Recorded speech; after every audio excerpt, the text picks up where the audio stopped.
There were cars built decades ago that had tech we still can't explain.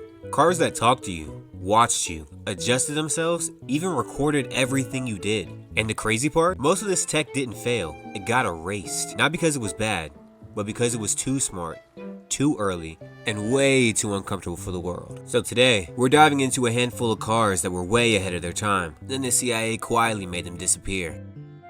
Alright, first up, the car that literally tried to communicate with humans. In the 80s, yes, the 80s, Nissan put a full voice assistant inside their cars. This wasn't Bluetooth, this wasn't a speaker, this wasn't Siri. This was a tiny physical chip inside the dash that spoke full sentences like, your door is open, headlights are on, fuel level is low. On paper, cool idea. In real life, people were getting jump scared by their own car at 2 a.m. Owners complained that it talked at the wrong times. The voice was unsettling, and the whole thing felt a little paranormal. So instead of doubling down on the tech, Nissan quietly let it fade away. No big announcement, no explanation, just gone. And just like that, one of the earliest smart car ideas got buried because drivers weren't ready for a car that talked back.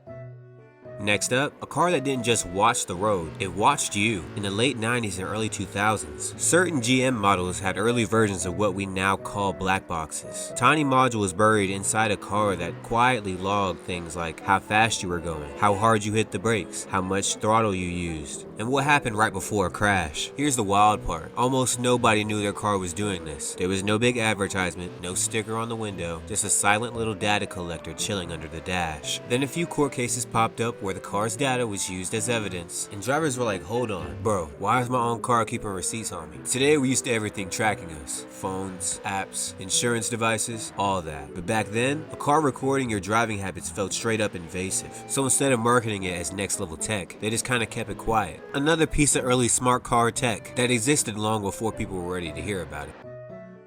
The next one is where things get a little creepy. Before Teslas, before modern luxury cars, before the hands on the wheel nags, some high-end Japanese models in the late 90s were already running driver monitoring cameras. These cars had a small sensor pointed directly at your eyes. It tracked where you were looking, how often you blinked, and if you were starting to zone out. And if you're still with me, subscribe. It used all that information to decide how alert you were on the road. If it sensed you drifting, it would prep the brakes, adjust certain systems, and basically ready the car for whatever you might do next. Today, that kind of tech is normal. Lane assist, driver attention warnings, all of that. But back then, people didn't see it as helpful. They saw it as a little too invasive. Like the car knew more about you than you were comfortable with. So instead of expanding it, the feature just quietly disappeared. But that wasn't the only future forward idea that came and went. The next car didn't just monitor you, it could literally change its own shape while you were driving. Alright, so this next one feels like something out of a video game. In the early 90s, Mitsubishi had a system on the 3000 GT called Active Aero. It wasn't cosmetic, it wasn't for show. The car literally adjusted its own aerodynamics while you were moving. Hit higher speeds, the rear wing would tilt for more stability. Slow down or brake hard, parts of the body would shift again to keep the car planted. It was out here doing stuff supercars hype up today like it wasn't already figured out in the 90s. But the average buyer wasn't ready for all that complexity. People saw the moving wings and panels and assumed it'd be the first thing to break. So over time, the feature got watered down, then removed entirely. Another idea that was ahead of its era, only to be forgotten by modern active aero hype. But not every piece of advanced tech was flashy. Some of the smartest ideas were the quietest ones.